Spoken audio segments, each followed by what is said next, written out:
37th Annual BC Hockey League is hosted by the South Surrey Eagles in conjunction with the BC Hockey League. Players behind me, those selected individuals to play in this year's 2007 BC Hockey League All-Star Game.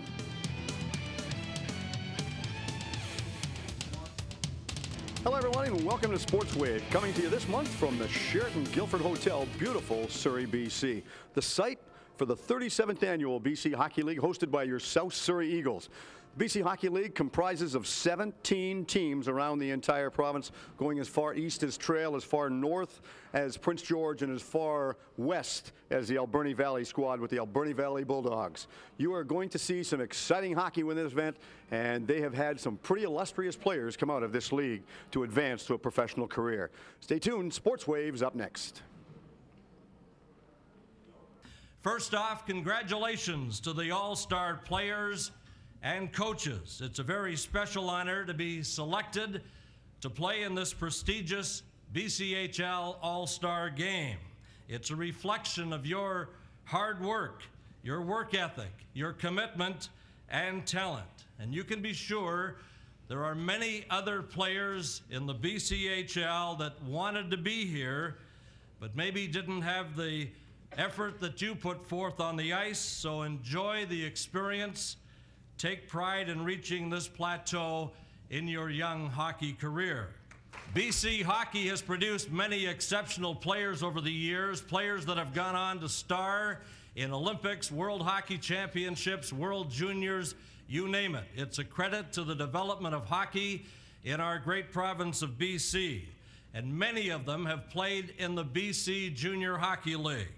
Players like Brett Hall, Paul Correa, Mark Recchi, Brendan Morrison, Jeff Courtnall, Stan Smeal, Ryan Walter, and on, and plus Scott Gomez, who was a great BCHL player and went on to the pros and has made an impact there. Great players. Also, you look at the officials, and you can't overlook this aspect of the game. Many started in the BC Hockey League. Brad Lazarowicz, Jay Scherz, Kelly Sutherland, Lonnie Cameron, Rob Schick. You look at these officials, they're doing all the important games. They did the World Cup of Hockey. They did some Olympic competition. They do the Stanley Cup. They all got their start in the BCHL. Joined by Commissioner for the BC Hockey League, Mr. John Grisdale. John, the All-Star Banquet, the game tomorrow night. This is a big, big event for the BC Hockey League. Well, it certainly is. It's obviously our opportunity to showcase the great players we have in our league, and certainly in my this will be my fourth year, Steve. It's the biggest one yet. Each year it seems to be getting better and better, and I'm continuously amazed. You know, right from the Breakfast of Championship, breakfast that we had in Hazelmere, and Bob Nicholson spoke. It's just been wonderful. Why do you allude, or how would you chalk up the reason for success to the BC Hockey League? Because when you talk across the country, everybody talks about the successful players that come out of our league. Well, you know, Steve, I mean, you've been in this league a long time and been around it. You know, I think it really goes back to the communities that serve our players. I mean, there's phenomenal communities, and the fan support is, you know, next to none. We've got you know, some beautiful arenas. BC is really has a knack for finding a way to build new arenas. So we've got a lot of that in our community. Plus, we've got excellent coaching, and when you combine excellent coaching and recruiting, you typically find developing and talented players. It's all about the volunteers, the communities, and put those two hand in hand. And boy, what a well fit for the BC Hockey League. Well, absolutely. There's you know, there's no simple measurement for success in our league, but you know, we couldn't do it without the countless number of volunteers that come out game after game after game and put in their time. The broadcast crew that we've got throughout our league now is next to none. I mean, we've got some great broadcasters that are volunteering their time and just really trying to learn the game. And in addition to the sponsors that come in there, like Chevrolet right here and others that have made it possible for us to exist. 17 teams. Any future inroads down the road for possible expansion? Well, I think certainly that's a governor decision. One of the things I can tell you is that we're in the midst of developing a long-range strategic plan that will serve us for the next 5 to 10 years, which will then lay out the groundwork for where we are going to be in the BC Hockey League. There's always interest from others. It always amazes me of people outside that are phoning the office about that very possibility, and so I don't know now where we're going to be, but I do know that there's always talk about it. BC Hockey League, last year we were represented by the Burnaby Express. They won the Royal Bank Cup. This year the Prince George Spruce Kings host the Royal Bank Cup, and that's a big undertaking for the league as well as the Prince George organization. It is, and first off, the league has been extremely fortunate, Steve, because this year we hosted the prospect game, the second annual prospect game. The Royal Bank Cup again comes back for only the 3rd time in BC, and Prince George has a phenomenal success of putting on great events, and we expect that to be nothing but the best so far. And then next year we get the opportunity to host the second ever World Junior A Challenge, featuring teams from across the world. Now this year we have just passed the trading deadline for a lot of teams. A lot of movement in the league this year. Well, there is. I mean, it seems to me, and from the league office, there always is. I'm one of those proponents. I wish there wasn't as much. But, we are catering to young men and young players, but and it's always tough when anybody's traded. So, there was an ought this year, and I think. I haven't heard any hiccups, but I think because we have so many teams, Steve, that are so close. I feel they're so close. They're all jockeying for position. They feel that they want to be there in Prince George. We listened earlier on, Jerry Sillers with the Canuck alumni talked about its success and also the program involving the Scholastic program that the BC Hockey League is involved in. That again, very successful and something that's instrumental. Well, without question. I mean, it's the main focus of our league is moving players to the next level, as Jerry alluded to. The next level for us, or the preferred next level, is through education, whether it be Canadian or U.S. school. We were very fortunate last year to have 108 players grab some form of a scholarship to one or the other, and it's gratifying. And you look at past history, we're well over 1,200 players overall. And I can't speak enough, but it is our focus, and I think Jerry's main point is that the life of a hockey player is short. You get to be retiring pretty quick, and you're looking back on your career, and then you've got the whole rest of your life in front of you. You've got to plan for that, and I think we're hopefully conditioning our players to make sure they do that. And last but not least, before we let you go, I'm a parent watching this at home. What can you tell the parents? Why should they get their son involved in the BC Hockey League versus some of the other leagues? Well, I can tell you this, Steve, is I think that we run an excellent program. We focus on developing young men and young players. We're continuously working within our regulations to make sure that we ensure that the players get the ice time they need. We have great community or team education advisors, so we encourage school, and I think the school at the young age to make sure they get the high school grades, and I think most importantly that the top players that are coming in through our league, we're allowing them the chance to develop and move on, and if you can leave hockey at 18 to go to a school, Canadian or U.S. university, and start your education process or university process, you're way ahead. You're going to be graduating at age 22, and then the rest of your pro career can be in front of you. Joined by no stranger to the Delta Group, Mr. Tim Kehler. He used to coach the North Delta Flyers in Delta, now head coach with the Trail Smoke Eaters, as well as the head coach for the interior division, the Team Labatt team. Tim, first off, congratulations on being chosen as the coach for the interior division. Well, thank you, and thanks for the promotion. I'm actually only the assistant coach. Bruno Campisi from Penticton, by virtue of their first place standing, is the head coach, and I'll be assisting Bruno tomorrow. Let's go back to your days in Delta. You've had a good career in Delta, and you've naturally progressed. But talk about your days in Delta. How did you get into coaching the Delta squad in the first place? Well, actually, it was a relationship with Mark Hollick, former Surrey Eagle coach, now coach of the Vernon Vipers, that brought me on board through the.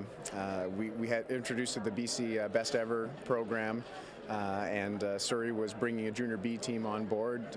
He helped me get my foot in the door at the junior hockey level, coached at the junior B level, and then actually when Mark moved on to the Alberta League, I was able to get an opportunity in Surrey as an assistant coach. and then an opportunity opened up in trail. It was probably the last place I expected, but they were looking for a head coach, and I fit the bill there. So it's been a great opportunity and a great experience so far. What was the first thing to come to your mind when you were selected to go to trail? Were you just floored? Well, I wasn't as floored as some of the people around me. My supporting cast were. Certainly my parents were wondering, what are you doing? I left a professional career in the investment business here in Vancouver to go to trail, but it's been my passion to be involved in this game and to be a coach, and trail represented just a fantastic opportunity to pursue that dream, and it's working out well so far. I haven't regretted a day since. The hockey and trail, the history that the Trail Smoke Eaters organization holds is just something that, just goes without mentioning, but it's got to be a nice feeling to be there. I think it is. There's a wonderful amount of history there, and wherever you go, I think people know, certainly in the hockey circles anyways, who the Trail Smoke Eaters are. We've certainly tried to bring that history and tradition back into the program, and the program that I'm trying to build there, and we've had some success over the last few years. So I think it's becoming a place again where kids aspire to play, want to come to play, and some of our successes this year, I think, are sort of point that we're going in the right direction. The interesting part with the Trail organization is, for you, virtually every game out of town is a road game. It really is. I've got, the old bum is getting kind of accustomed to a lot of hours on the bus. I mean, a road game is truly a road game, and we're certainly competitively disadvantaged by some of the travel. But on the other side, the team camaraderie, the chemistry that we create because of all the additional hours on the road and on the bus, I think have been a real benefit in some of the team building activities and chemistry that we're trying to create in our room. So while it can be tough to shake some of the bus legs off when we move from town to town, I think the environment that we build and the sense of community they build within the team is very positive. Hey, Timmy, for a young boy watching this, coming out of minor hockey, going into junior B, and then advancing his career to go into play junior A, what advice would you give them? Well, I think that first of all, you got to be having fun playing the game, and that's gonna drive you, as it's driven me and everybody that I've coached to the levels that they've achieved. I would also say that you don't need to be in a rush. I see all too often kids that try and advance in the levels before they're ready to play significant roles, and I think it's good for some of these kids at 14 and 15-year-olds to be star players at the minor hockey level, so that when they move up to the junior ranks, they can be significant contributors, and that will certainly aid in their development. But the cream always rises to the top, so if you're a good player, we're going to find you out there. Okay, thanks, Timmy, and good luck with the rest of the season, everything you do. Thanks very much, Steve. Hi, everybody, joined by two good buddies of mine, both playing with the Cowichan Valley Capitals, Mr. Clinton Pettipies and Winston Daychief on my appropriate left, and nice to see the guys over here. Clinton, we'll talk to you first. Were you surprised with the call that you got up to come up to the All-Star game? I wasn't so much surprised about myself. I was more so surprised about the only two players that were going from our team. I thought there was more that were well-deserving also. And you're obviously maybe talking about Riley? You could name off a few guys: Riley Whitlock, Craig Parkinson, Luke Kane, Dan Lemon. I thought either one of those guys could have been here too as well. You played with the team last year. Are you surprised with the way the team has turned around their game plan this year? Because Scott's got them playing just exceptional hockey.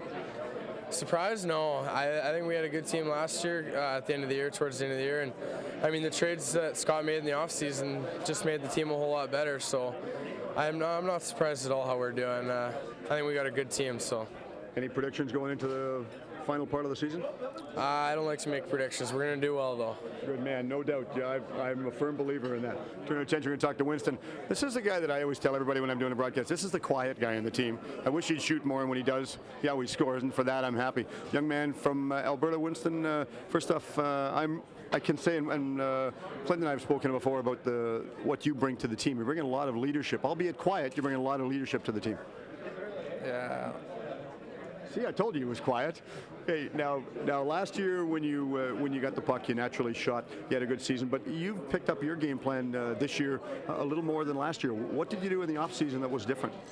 I did a whole lot more training, but as well, I got linemen like Pettipies and Parkinson to play along with, so it's a lot of help from them.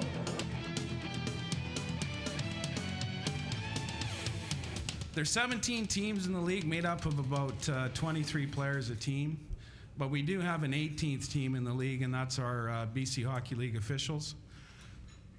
A little bit of an example, we have 22 guys working the league this year, and the dedication that it takes to perform those tasks, often it's a three and a half hour drive to a game to be there an hour and a half ahead, 3 hours of making the fans truly happy, an hour and a half to wait for everything to cool down, and a 3.5 ride home. So our league is about development and developing players, but it's also, as Bernie stated earlier, a chance to develop officials. Without the officials, we wouldn't have a game. It'd be something else. This is also a huge honor for the officials to be selected to work the All-Star game.